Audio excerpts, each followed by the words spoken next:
Human beings are capable of building incredible structures, from the latest cutting-edge office blocks to artistic sculptures. Cathedrals, sporting arenas, and monuments all over the world are a testament to our creative skill as a species. In the modern era, though, we have technology to help us, from huge mechanical drills to laser-cutting curved glass. Builders didn't have these luxuries in ancient times, so how did they manage to create some of the ancient wonders we're about to show you in this video? Science still doesn't have the answers. Asuka in Japan is where we start our journey, with these huge megalithic stone structures, which have stood in place for centuries. They were clearly carved and arranged in their current formation for a specific purpose, but nobody knows what that purpose is. There is speculation that they may have been sacrificial altars, or platforms upon which people watched and worshipped the stars, but they're just guesses. Most impressive of all of them is Sakafune Ishi, which is covered in complicated tracks and engravings. Also worthy of note is Masudo Iwafune, which is 36 feet long and nearly 16 feet high, and seems to have been carved out of a lump of pure granite. The granite is so thick that even modern technology would struggle to scratch the surface. So how is it carved and shaped 2,500 years ago? Even more mysterious is the Isho no Hoden, which is attached to a boulder around 60 miles from the rest of the structures. Weighing around 600 tons and standing 23 feet high, it looks like it was abandoned before it was finished, but it's been precisely cut down one side to give it its strange appearance. Whoever built it moved 600 tons of rock and carved it into shape without leaving a trace of a chisel or pickaxe on the surface. The temples of Shravangabelagola in India are equally perplexing to scientists. They are more than 1,000 years old and have perfectly carved columns, all of which are intricately detailed and display absolute symmetry. Such work might be possible today with skilled artisans using lathes and chisels, but the workers of the time had no such instruments. These columns are beautiful, polished, and patterned to the point where visiting tourists can't help but touch them when they pay a visit. Did we know more about stonework 1,000 years ago than we do today? Did we lose a secret civilization of master craftsmen without a trace centuries ago? Who could have constructed these temples, and how did they do the work? We still don't have complete scientific agreement on how the ancient Egyptians built the pyramids, but a recent discovery nearby them is even harder to understand. Archaeologists have found 24 black boxes, all of which are carved from solid Aswan granite and weigh more than 100 tons, buried inside a system of caves inside a hill. The carving has been performed with such skill and accuracy that it would be considered a phenomenal achievement in the 21st century, but these boxes were crafted 3,300 years ago. They are now known as the Serapeum of Saqqara, which implies that they are part of a temple to the Egyptian god Serapis. But that's guesswork. It might have taken the work of a god to create the boxes, because science doesn't have any better answers. Out in the Ural Mountains, researchers have found a series of objects so out of place and bizarre that they've been forced to consider the possibility that they came from a crashed alien spaceship. They were first found in the banks of rivers near the mountains in 1991, and they take the form of minuscule coils, the kind you might find in an engine or a modern piece of machinery. The problem is that they couldn't have been used in such a way, because they're 300,000 years old. Along with the coils are what appear to be engine shafts. The Russian Academy of Sciences has analyzed the artifacts and concluded that they're composed of copper and tungsten, and range in size from a little over an inch to 1/10,000th of an inch. That's small enough for them to be considered nanotechnology by modern standards.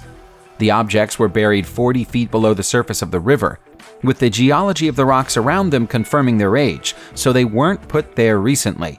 The combined efforts of specialist facilities in Helsinki, Moscow, and St. Petersburg have been unable to confirm how they could have been created or by who. That leaves us with aliens or time travelers as prime suspects.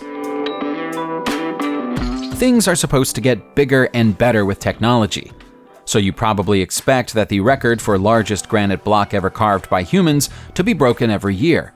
In reality, that record belongs to a giant monolith in Baalbek, Lebanon, and has stood for somewhere between 9,000 and 12,000 years. The rock forms part of the Temple of Jupiter, and some feel that it was the work of the Romans, but historian Graham Hancock disagrees.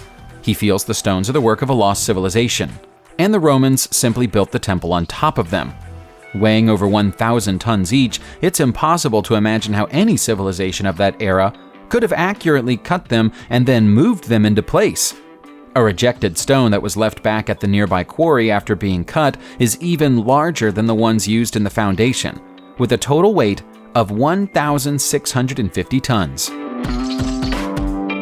Another stone enigma can be found just outside Cusco, Peru, which is home to the walls of Sacsayhuaman.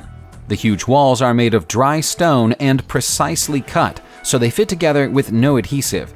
Each stone weighs anything up to 150 tons, and the construction of the walls is unlike anything else in either North or South America. So tight are the patterns that not even a single sheet of paper can be passed between or beneath the stones. The fact that they have rounded corners and the precise nature of the way they lean inward are evidence of advanced building skills. The best theory science can offer is that the ancient Incas put the stones together based on guesswork and chipped away with them at stone hammers until they fit, raising and lowering them from the walls many times in the process. That seems both unlikely and impractical. There are even records of native Incans telling their Spanish conquerors that the walls predated their civilization, and they did not know how they were created. One scientist suggested that liquid sap from plants could have been used to soften the stones, but that wouldn't explain how they were later hardened again. So we have to consider that half an idea at best. To make a map, you need knowledge of an area. To make a map with an aerial perspective, you need to be looking down from above. That's easy now with planes, drones, and helicopters. If the Dashka stone is to be taken at face value, it would seem that someone, or something, was capable of making such a map 120 million years ago, when dinosaurs ruled the Earth. That's why some call it the map of the Creator, and consider it a blueprint used by the creator of our planet. It was discovered in 1999 and appears to represent a perfect map of not just the Ural Mountains, but 7,500 miles of land around it, including channels, rivers, and dams. There are also hieroglyphs on the stone which defy translation. Weighing 1 ton, the map is not only accurate in 2 dimensions, but 3, with the surface of the stone rising and falling just as the land does. Adding to the idea that the stone was crafted by hand, it's constructed in 3 layers: 7 inches of cement on dolomite, an inch of silicon-enriched glass, and a 0.1 inch of calcium on top, which makes it easier to read. The age of 120 million years comes from shell fossils found within the rock, but even if they got there by accident, the tablet would still have to be at least 3,000 years old at a minimum. Scientists have suggested that the fissures on the rock have happened by accident, and their resemblance to the Urals is a coincidence. We don't think anybody believes them. Returning to Peru, we find more evidence of the ingenuity of the Incas, or possibly the lost civilization that came before them. The Moray ruins are a series of concentric circles in the mountains close to Cusco, all leading down to a central recess pit. Testing that's been carried out on the circles reveals a strange phenomenon. The temperature of the rings can vary by up to 15 degrees from the warmest to the coldest. That makes some people believe that the rings were cut for agricultural purposes, and enabled the Incas to grow different crops at different points within the circles, keeping themselves fed all year long. That would require a far greater knowledge of both science and engineering than we currently credit them with. Could this be something else science has got wrong? They don't seem to be in any hurry to tell us, and they don't have any better ideas either. Ethiopian Christians looking for evidence of God will point you in the direction of the 11 churches of Lalibela, which are carved into the mountains of the country and are each formed from one singular block of granite. Modern-day experts believe that even creating one such church would take a workforce of 40,000 people several years. but the Ethiopians insist they were carved by angels overnight. An element of the supernatural would certainly explain how windows, doors, and tunnels were carved so intricately on and through the churches. The work has been done in a manner which allows light to filter in through the roofs, but also drains away water to prevent water damage. The amount of planning involved in labor like this is almost incalculable, but for an architect of the 12th century to be able to plan this is inconceivable. No tools known to be available at the time would have been capable of the job either. This is yet another baffling set of buildings, created by unknown hands and unknown skills.